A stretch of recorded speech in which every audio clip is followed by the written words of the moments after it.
என் தமிழ் சொந்தங்களே, இந்த வீடியோ கொஞ்சம் கேட்டு பாருங்க. நீங்க எல்லாம் இருந்து மனம் பக்குவப்படலாம் என்ன சார்? ஆசா நிகழம் துகளா எனவின் பேசா அனுபூதி பிறந்தது வேண்டார் அருணகிரிநாதர்.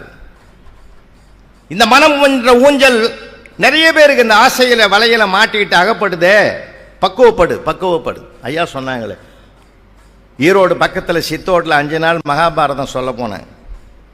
3 நாள் ஒரு அம்மா, நடுத்தரமான ஒரு அம்மா, மூத்த வயசானவங்களை பவ்யமாக கூட்டின்னு வந்து உக்காந்து கதை கேட்கும். கதை முடிஞ்ச உடனே ஆட்டோவில் கூட்டின்னு போகும். எனக்கு ரொம்ப சந்தோஷமாக இருந்தது. இந்த காலத்தில் ஒரு பெண்மணியா. மறுநாள் மனசு கேட்கலை, அந்த அம்மாவை கூப்பிட்டேன். யாருமா உன் பெத்த தாயா? இல்லையா, எங்கள் மாமியார்.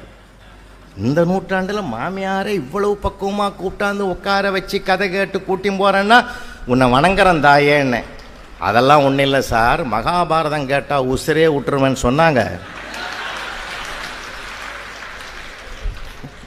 நானும் 3 நாளாக கூட்டியாந்து பார்க்குறேன், நடக்கலைன்னுச்சு. அதில் எனக்கும் பாதிப்பு இருக்குது. இப்போ நான் பேசி ஒரு ஜீவம் போன மாதிரி ஆகிடும்ல. நான் அதோடு அந்த அம்மா பக்கமே திரும்பலை. இப்போ நான் வேறுபட்ட மனிதர்கள், வேடிக்கை மனிதர்கள், மாறுபட்ட வார்த்தைகள், இதெல்லாம் நம்ம தாங்கிக்கணும் சார். அப்படி தான் இருப்பான். இன்னாதம்மை இவ்வுலகம் அதன் இனிமை காண்போர் இயல்புணர்ந்தோர் என்று சங்க காலத்து 2000 வருஷத்துக்கு முந்தைய நம்ம சங்க இலக்கியம் சொல்ற அழகான வரி. நம்ம சுற்றி அப்படி தான் சார் இருப்பான் எல்லா இடங்களும். அதனால தான் நான் ரசிக்கணும், வாழ்க்கையே ரசிக்கணும். அதுக்கு நம்ம இந்த பக்குவத்தை, மனப்பக்குவத்தை அதுதான் தரும். ஆன்மீகத்திலையும் பாருங்களேன், உள்ளம் பெருங்கோயில் ஊனுடம்பு ஆலயம் வள்ளல் பிரானார்க்கு வாய் கோபுர வாசல் தெள்ள தெளிந்தார்க்கு சீவன் சிவலிங்கம் கள்ள புலனைந்தும் காளாமணி விளக்கேன்னு சொல்ற அளவுக்கு பக்குவம் வரணும் இல்ல.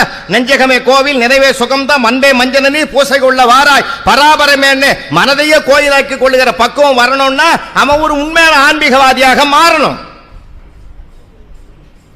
எல்லா செய்திகளும் உள்வாங்கி உணரதான். அதான் தான் நான் அருட்பிரகாச வள்ளல் அவருடைய பாட்டை சொன்னேன். நான் வேற, படிக்கிறது வேற இருக்கக்கூடாது. இன்னொரு விஷயம், தெரிந்து கொள்வது வேறு, புரிந்து கொள்வது வேறு. பல விஷயங்கள் தெரியுது. அதனால தான் இன்னைக்கும் கேட்குறாங்க. 43 வருஷம் ஆச்சு எனக்கு கல்யாணம் ஆகி. நேற்று கூட கேட்குறான், நான் சொன்னேன் நான் புரிஞ்சுதா? என்னங்க வகுப்பறையில் நம்ம கேட்காத வாத்தியார் உண்டா? புரிஞ்சுதாடா, புரிஞ்சுதா. தெரிந்து கொள்வது வேறு, புரிந்து கொள்வது வேறு. அந்த பக்குவம் சாதாரணமானதில்லை. புரிந்து கொண்டு ஒன்றை உள்வாங்குகிற போதுதான் அந்த பக்குவத்தினுடைய எல்லையை நம்மால் தொட முடியும்.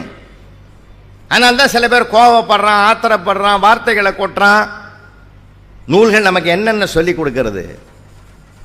என்னென்ன சின்ன சின்ன விஷயங்கள் நிறைய இருக்கு.